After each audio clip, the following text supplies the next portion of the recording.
The Tale of Leo and the Too Good Story.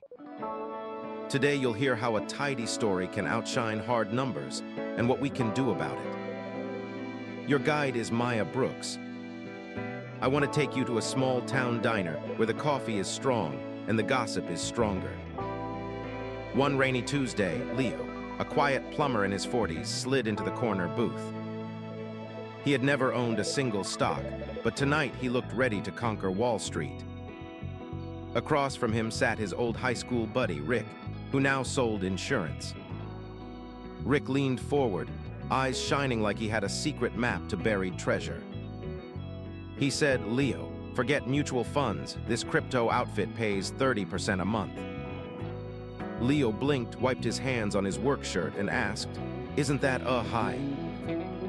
Rick laughed, pulled out his phone, and showed a neon graph climbing straight up. He whispered, "The system is built on blockchain, AI, and clean energy, brother." Those buzzwords felt like safety ropes to Leo, even though he barely grasped them. Numbers on Rick's screen looked tiny, but the line headed north like a rocket, so Leo's caution melted. He drove home, repeating Rick's tidy summary in his head. Blockchain equals future, AI equals smart, clean equals moral, 30% equals freedom.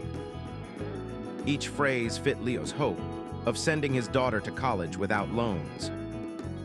His wife, Dana, watched him pace the living room and asked what was bothering him. He laid out the plan, stressing how everyone on the forum agreed the coin was unstoppable.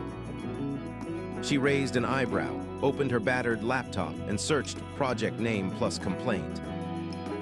Pages of fraud warnings popped up, but Leo waved them off, saying, "Haters always show up first." The story felt warmer, simpler, and more comforting than the messy red flags on her screen.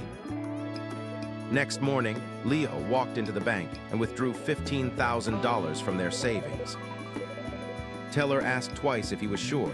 He nodded, signed, and felt a surge of pride. On his phone, Rick's group chat pinged every few minutes, celebrating new millionaires. Each ping felt like applause for Leo's courage, even though nobody knew his name yet. Week 1, the coin jumped 20%, and Leo grinned at every faucet he fixed. Customers heard him humming while wrenches turned. He joked that retirement was near.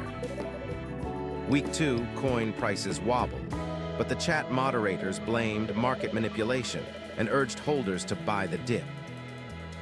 Leo borrowed another $5,000 on his credit card, convinced the dip was just a sale. Week 3, the website went dark for maintenance, then for security upgrade, then forever. Rick called in panic, but no one answered the support line. Leo stared at charts that no longer existed, his reflection ghosted on the black screen. At dinner, Dana touched his shoulder. He flinched, feeling the weight of debt he once swore to avoid. He sat on the porch steps that night, rain tapping the gutter like loose change in a tin can. Neighbor's porch light flickered, and he thought, stories are like that light, they guide until they short.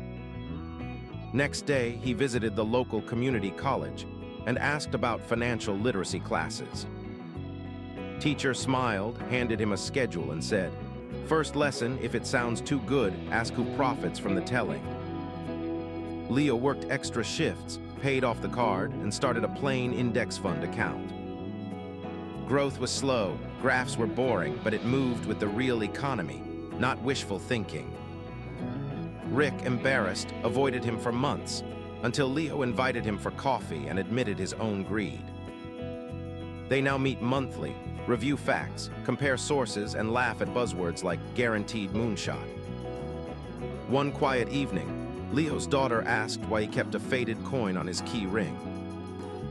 He said, "It reminds me that a good story can outrun the truth until the bills come due." She nodded, tucked her first babysitting earnings into a savings account he helped her open. Outside, the town's neon bank sign glowed steady. No rockets, no hype, just steady light in the dark.